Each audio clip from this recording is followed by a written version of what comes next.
Hello friends, स्वागत है आप लोगों का आपके अपने YouTube channel your study guide पर। चलिए आज हम लोग पढ़ते हैं राजकीय नीति निर्देशक तत्व, जिसे डीपीएसपी भी कहा जाता है। अब क्या है राजकीय नीति निर्देशक तत्व, पहले यह हम जानते हैं।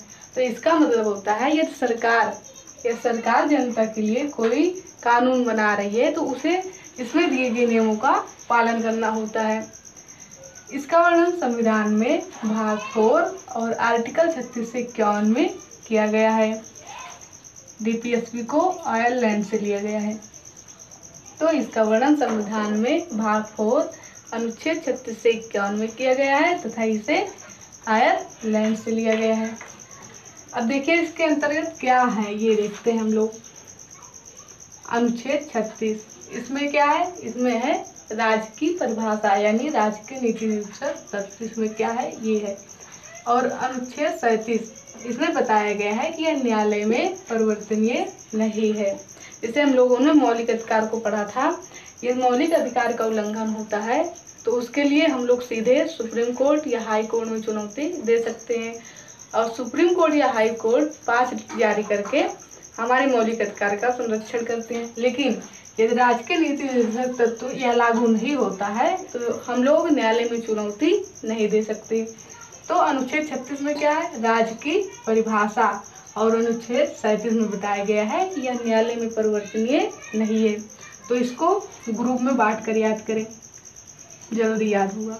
अनुच्छेद 36 में है राज्य की परिभाषा, अनुच्छेद 37 में है कि यह न्यायालय में परिवर्तनीय नहीं है। अनुच्छेद 38 इसको हम लोगों ने प्रस्तावना में पढ़ा था।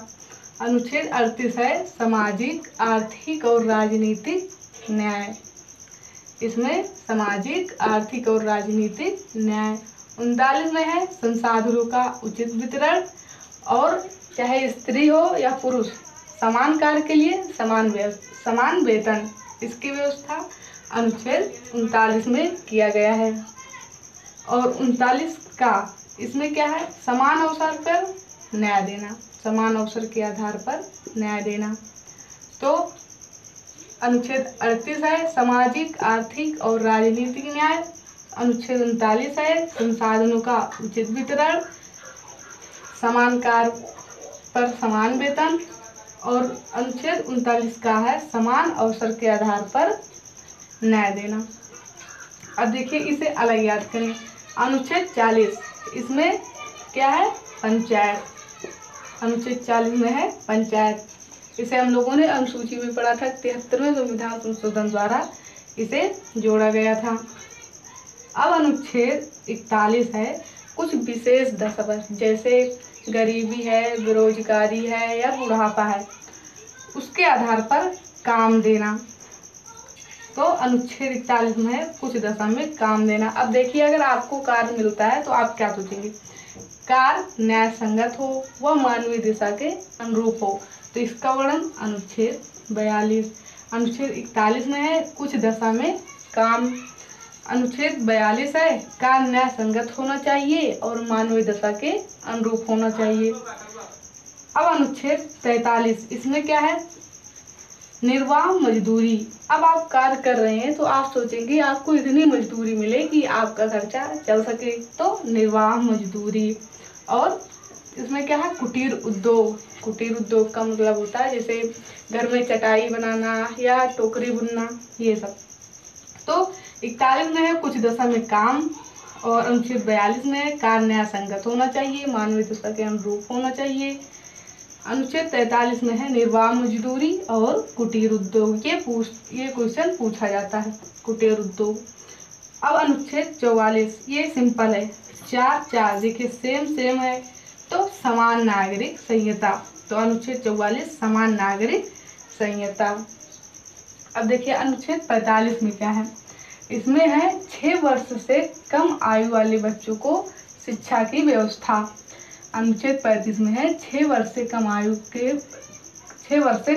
के बच्चों को शिक्षा की व्यवस्था। हम लोगों ने पढ़ा था आर्टिकल 21A 86वें संविधान संशोधन 2002 द्वारा 6 वर्ष से 14 वर्ष के आयु के बच्चों को सरकार शिक्षा देने के लिए बाध्य थी। लेकिन इसमें है कि 6 वर्ष से कम आयु वाले बच्चों को शिक्षा का प्रावधान अनुच्छेद 45।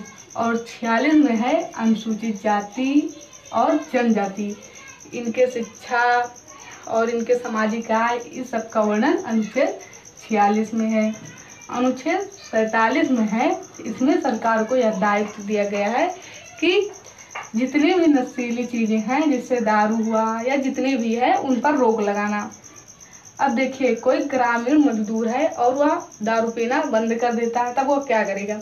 पौष्टिक भोजन करेगा तो पोषाहार, स्वास्थ्य, अब पौष्टिक भोजन करेगा तो उसका स्वास्थ्य अच्छा होगा, तो स्वास्थ्य।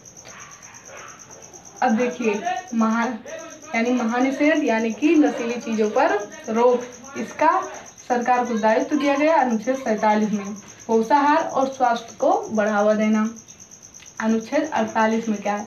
इसमें कहा गया है, इसमें सरकार को दायित्व दिया गया है कृषि, पशुपालन और दुधारू पशु। कृषि, पशुपालन, दुधारू पशु। अब देखिए, ग्रामीण क्षेत्र का मजदूर था, वह दारू पीना बंद कर दिया, तब वो पौष्टिक भोजन करने लगा, उसका स्वास्थ्य अच्छा होने लगा, तब वो क्या करेगा? कृषि करेगा, पशुपालन करेगा, दुधारू पशुओं को रखेगा, तब याद करने के लिए बढ़िया है। अनुच्छेद 48 का में है पर्यावरण संरक्षण, यानी कि सरकार को दायित्व दिया गया कि आप पर्यावरण का संरक्षण करें। अब अनुच्छेद 49 में क्या है? इसमें कहा गया जैसे जितने भी राष्ट्रीय स्मारक स्थान हैं, जैसे ताजमहल, कुतुब मीनार, ये सभी, इन सभी स्थानों का संरक्षण, इन सभी स्थानों के संरक्षण का दायित्व सरकार को अनुच्छेद 49 में दिया गया। और अनुच्छेद 50 में क्या है? कार्यपालिका, न्यायपालिका। देखिए 50-50 अलग अलग कर दीजिए, 50-50। कार्यपालिका और न्यायपालिका को बांट दिया गया, यानी अलग अलग। यदि कार्यपालिका और न्यायपालिका अलग अलग नहीं होंगे तब लोकतंत्र अच्छा नहीं चल पाएगा, इसलिए कार्यपालिका और न्यायपालिका अलग। अनुच्छेद 51, इसमें क्या है? अंतरराष्ट्रीय शांति सुरक्षा वृद्धि, यानी कि सरकार को दायित्व दिया गया है कि अंतरराष्ट्रीय शांति सुरक्षा को बढ़ावा देना, अंतरराष्ट्रीय शांति सुरक्षा अभिवृद्धि। अब देखिए, हम लोग कुछ और देखते हैं। अब चलिए हम लोग कुछ और इसकी बेसिक जानकारी देखते हैं। अब देखिए, उधर जो हमारा मौलिक अधिकार था, उसमें जनता को दिए गए हितों के लिए जो अधिकार था, और इधर सरकार को जो दायित्व दिया गया था राजकीय नीति निर्देशक तत्व में, अब दोनों के बीच टक्कर होने लगा।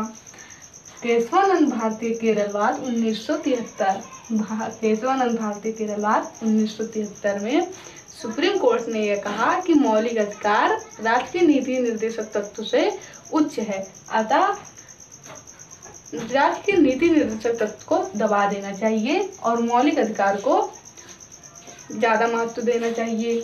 लेकिन 42वें संविधान संशोधन 1976 द्वारा कार्यपालिका ने कहा नहीं, राजकीय नीति निर्देशक तत्व जो है वो मौलिक अधिकार से उच्च है, अतः मौलिक अधिकार को दबा देना चाहिए और राजकीय नीति निर्देशक तत्व को ज्यादा महत्व देना चाहिए। लेकिन मिनर्वा मिल्सवाद 1980 द्वारा इसमें कहा गया कि न मौलिक अधिकार राजकीय नीति निर्देशक तत्व से उच्च है, न राजकीय नीति निर्देशक तत्व मौलिक अधिकार से उच्च है, ये दोनों एक दूसरे के पूरक हैं। तो हम लोगों ने DPSP को अच्छी तरह से पढ़ लिया। तो फ्रेंड्स, यदि वीडियो पसंद आया हो तो प्लीज़ लाइक करें, सब्सक्राइब करें और दोस्तों को शेयर जरूर करें। धन्यवाद।